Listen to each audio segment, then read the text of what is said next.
Bienvenidos a la clase de hoy donde vamos a hacer un test de repaso de las oposiciones a justicia. Las preguntas que vamos a ver en esta clase son comunes a los tres cuerpos generales, tanto para gestión, para tramitación como auxilio.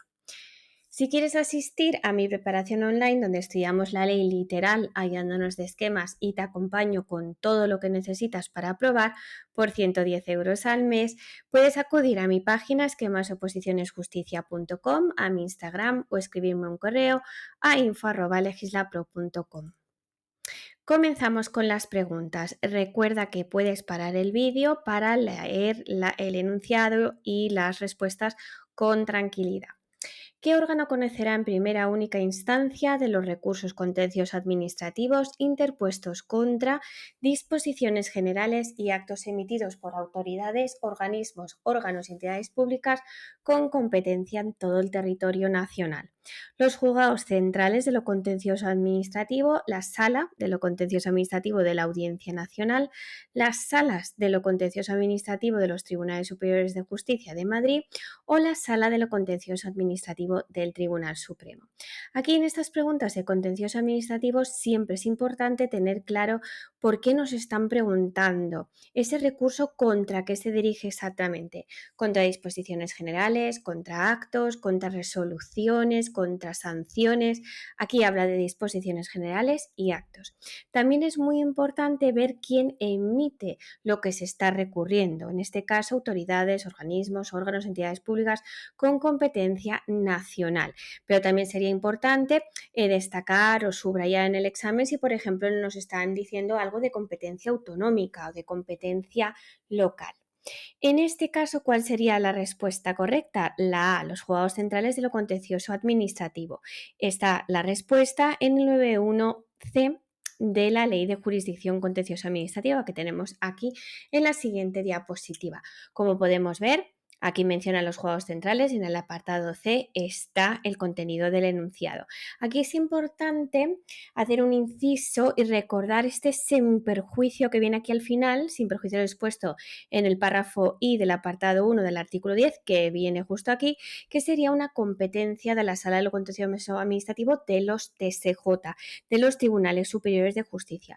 Fijaos que aquí habla de actos y resoluciones por órganos de la Administración General del Estado con competencia nacional, pero que tengan nivel orgánico inferior a ministro secretario de Estado y en estas materias, personal, propiedades especiales y expropiación forzosa.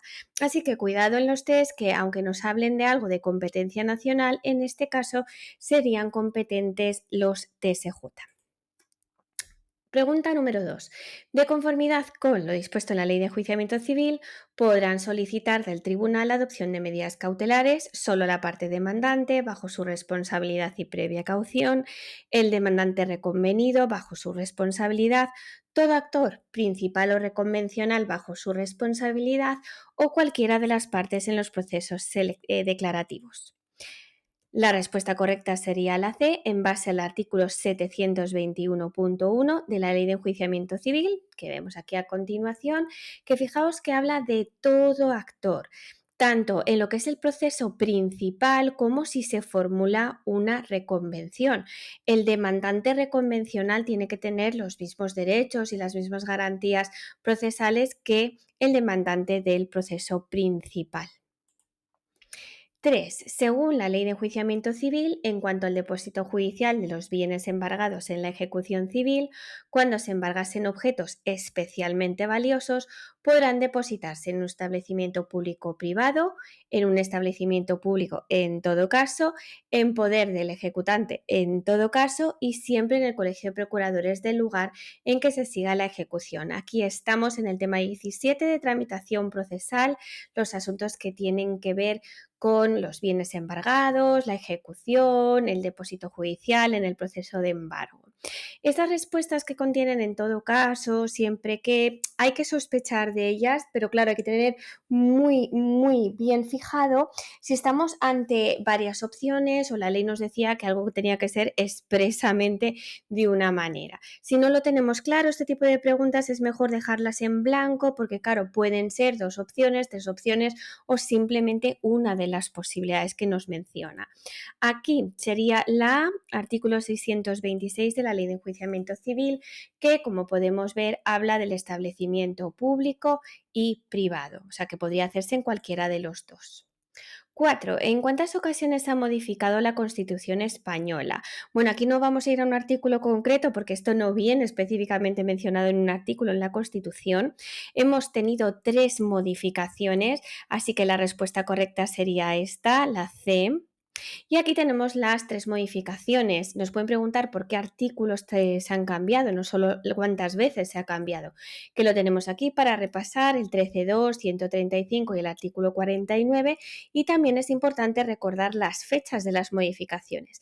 La primera fue en 1992, la segunda en 2011 y la tercera en el 2024. Pasamos a la quinta pregunta. ¿Quién dirige las secciones territoriales de las fiscalías? ¿El fiscal decano, el fiscal jefe, el teniente fiscal o la Fiscalía Provincial?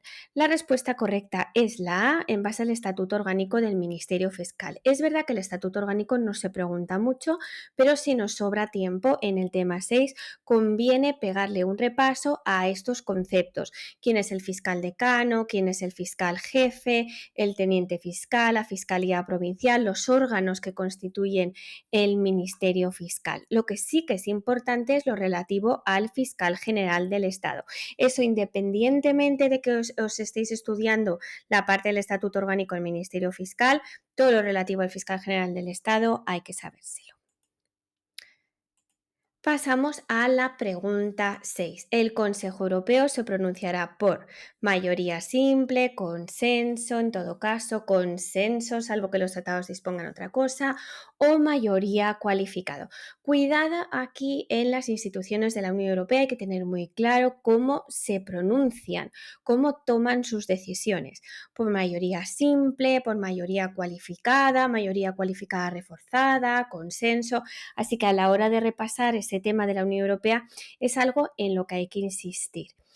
También, como en estos casos que por ejemplo tenemos la B y la C, que nos suena que es el consenso, pero hay una excepción ahí, tenemos muy claro que hay una excepción. Bueno, pues efectivamente es la C porque es por consenso como regla general, salvo que los tratados dispongan otra cosa. Cuidado también las preguntas que tienen que ver con la Unión Europea, no confundir el Consejo Europeo con el Consejo de la Unión Europea.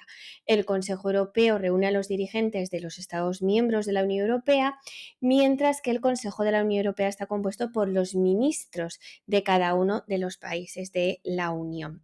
Y aquí tenemos el artículo 15, apartado 4 del Tratado de la Unión Europea, que como podemos ver habla de que se pronuncia por consenso, excepto cuando los tratados dispongan otra cosa.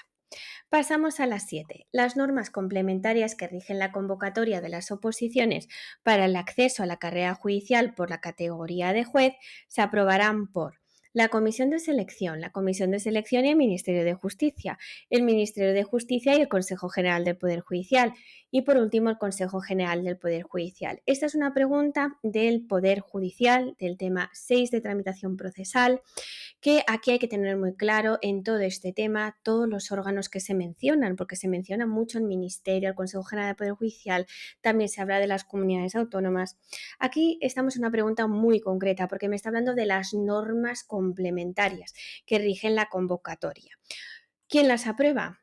C. El Ministerio de Justicia y el Consejo General del Poder Judicial. Artículo 305.4 que tenemos aquí.